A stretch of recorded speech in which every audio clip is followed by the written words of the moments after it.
Dulu sebelum ada revolusi hijau, mana ada kekurangan pangan di Indonesia? Tidak ada.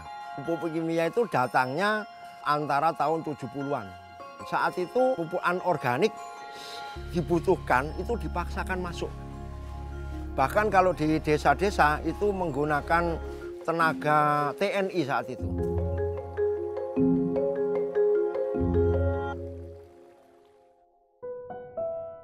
Tanaman padi di Banyuwangi tumbuh subur bukan karena pupuk kimia. Sawah di Jawa Timur ini istimewa karena menjadi pusat pertanian organik. Pelopornya adalah Samanhudi yang menginisiasi gerakan untuk kembali bertanam padi tanpa pestisida sejak tahun 1997.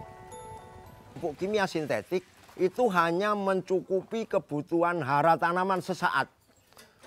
Dan celakanya di balik itu dia menimbulkan kerusakan terhadap lahan dan lingkungan. Kalau pupuk organik ini menyuburkan tanah. Karena tanahnya disuburkan, kalau tanahnya subur apapun yang ditanam akan menjadi subur.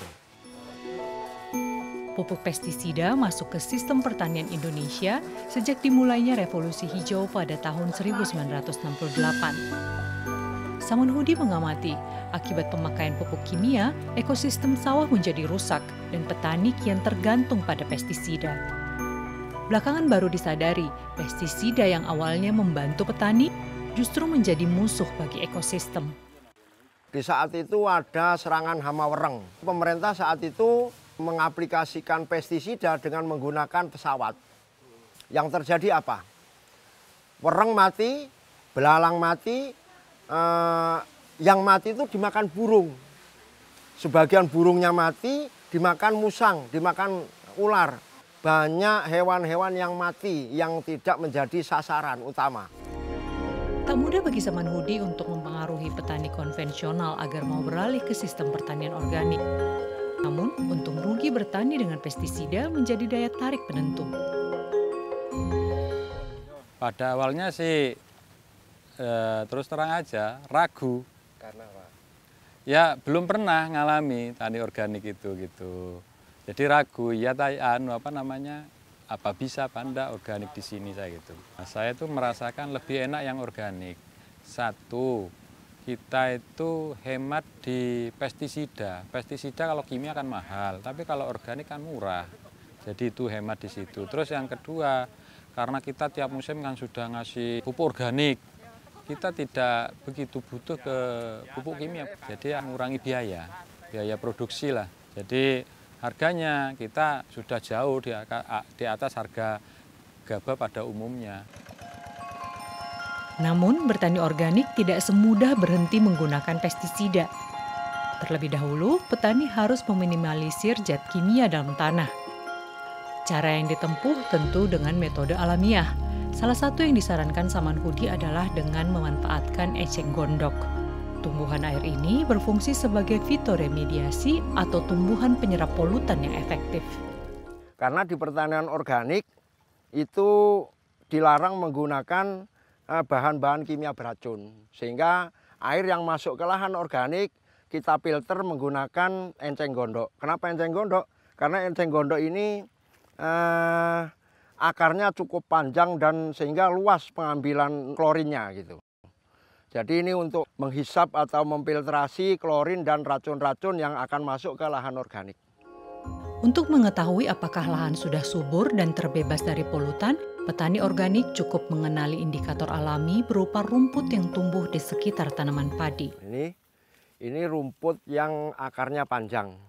Jadi kalau lahan banyak rumput seperti ini, berarti kesuburannya masih berkurang, masih kurang subur. Nah, sedangkan lahan organik tidak boleh menggunakan herbisida atau pembunuh rumput. Sehingga ini sebagai indikator kalau ini masih dominan di lahan, berarti lahan organik kita belum subur. Dan sekarang yang tumbuh tumbuh-tumbuhan yang akar dangkal seperti genjer, wewean dan lain-lain itu. Seperti ini bentuknya. Nah, bentuknya seperti ini. Ini akarnya dangkal, mudah disanitasi dan ini tidak terlalu mengganggu pada tanaman padi karena akarnya di atas akar padi. Bertani organik bukanlah hal yang mudah, karena itu perlu ada jaminan yang diberikan kepada petani. Untuk mencapai hal ini, selama proses bertanam, mitra petani dipinjami bibit dan pupuk organik sehingga mereka dapat bertani dengan maksimal. Awalnya bukan hanya susah, sangat susah. Karena mereka-mereka itu, begitu saya melakukan pertanian organik, itu semua mencibir, semua mencemooh. Sehingga kalau saya ngajak orang yang mencemooh, kan membalikkannya kan susah. Kalau petani kita ajak ngomong bagaimana teknologi, ini ramah lingkungan, ini nanti produksinya tinggi, ini nanti untuk anak cucu, itu enggak masuk. Karena petani itu yang dibutuhkan, kalau saya ikut sampean, keuntungan saya apa?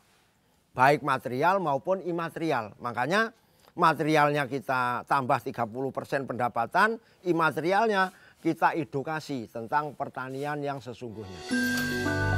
Dibantu beberapa alumnus dari universitas negeri yang berbeda, Samanhudi mendirikan unit usaha beras organik yang dinamai Sirtanyo.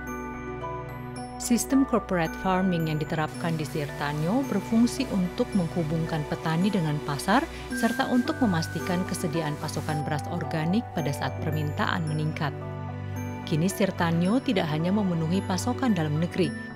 Beras organik dari Banyuwangi ini juga sudah diekspor ke luar negeri seperti Italia.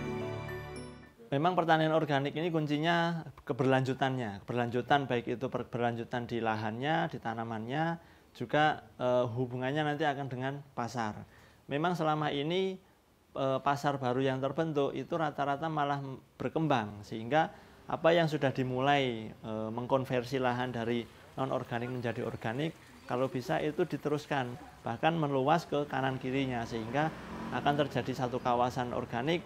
Dalam 1 tahun, lahan satu itu bisa panen 3 kali, dan hampir tiap kecamatan itu panennya bisa kami kelola tiap minggu panen. Sehingga pengelolaannya lebih mudah, pengiriman juga kami bisa lebih leluasa untuk mengirimkan permintaan dari konsumen. Karena tidak perlu panen serentak dalam satu waktu, tapi bisa continue karena tiap bulan kami bisa memanajemen daerah mana yang panen hari ini, daerah mana yang panen bulan depan. Saat ini sekitar 140 petani bergabung dalam Sirtanyo untuk menggarap total lahan seluas 80 hektar. Samanhudi berharap Sirtanyo dapat menjadi motor penggerak pertanian organik di Indonesia. Tujuannya hanya satu, agar sistem pertanian berkelanjutan semakin meluas di Indonesia dan pada akhirnya ketahanan pangan dalam negeri dapat kembali terkelola.